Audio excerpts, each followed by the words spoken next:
Alright, so I came across a really cool toy from the mid-1960s. You know, around that time there was the space race, so everybody was obsessed with going to space. So what we have right here is the G.I. Joe Space Capsule. This is a toy from the 60s, so this thing is quite old. You can even see by the yellowing of the paper of just how old this thing is. This is the instruction manual that came with it. I managed to come across this toy, and I just wanted to kind of show off some of it. So if you need to pause the video, you can do so at any point to read through this. It's a lot of stuff to read through, though. So, anyway, let's actually move on to the toy. So, this was the kind of toy that you would get where you were given more of like an accessory set for your G.I. Joe. It's very similar to the Barbie universe or any other kind of like action figure or anything else like that. So we're going to take a look at it, see the level of detail on this, and just kind of go in depth like to see what this was and what kind of toy it offered kids in the 1960s. So just doing a quick 360 around it, you can kind of see the level of detail that went into here. Huge United States with American flag blasted on it. If anyone wants to count the stars, I believe it might be 48. I could be wrong, though. Alright, but going around, we can see on the top we have the actual logo, G.I. Joe, by Hasbro, 1966, Hasbro, patent pending. That's a very interesting fact about this as well. And then we have on the bottom a very nice smooth plastic finish. Now, this toy was not played with much. You can just tell by the quality of how nice it is. No scratches, no dirt, no chips out of the plastic or anything else like that. So, what we're going to do is kind of take out the G.I. Joe figure and see if we can accurately get it. So I've been playing around with this and fidgeting with it. This plastic is very difficult to work with. So bear with me as I get it. And of course, as I say that, it's probably the most easiest opening possible. But looking inside, we can see what is actually inside of it. I'll pick up the camera so we can see it in the light. All right, we have a control panel for it. It's just a piece of paper attached to it. But you can kind of see what the details look like. We actually have our G.I. Joe figure.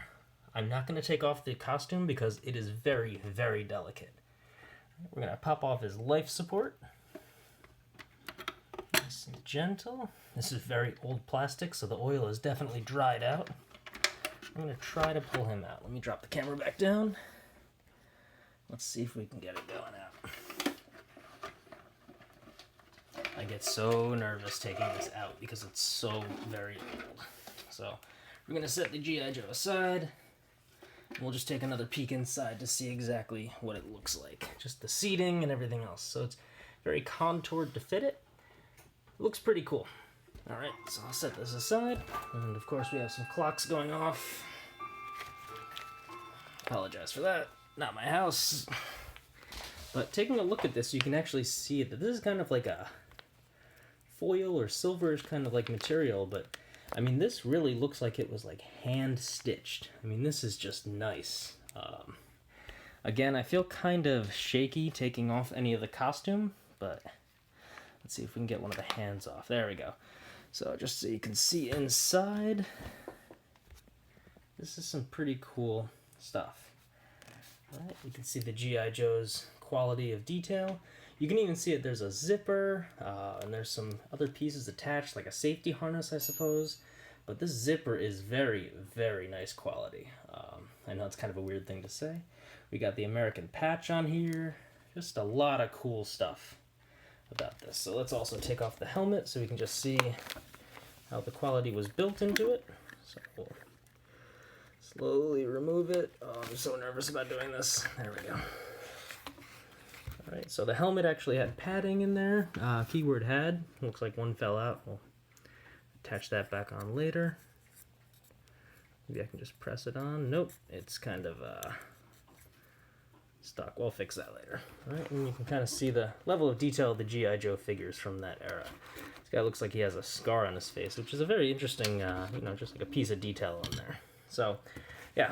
Anyway, this was a huge relic of childhood toys back from the mid-60s during the space race. And I just wanted to take a few minutes to show off, the level of detail that was put into this, and just so you can kind of get a feel of exactly how toys were from back then. Alright, thanks for checking this out, and if you have any questions, toss them in the comments.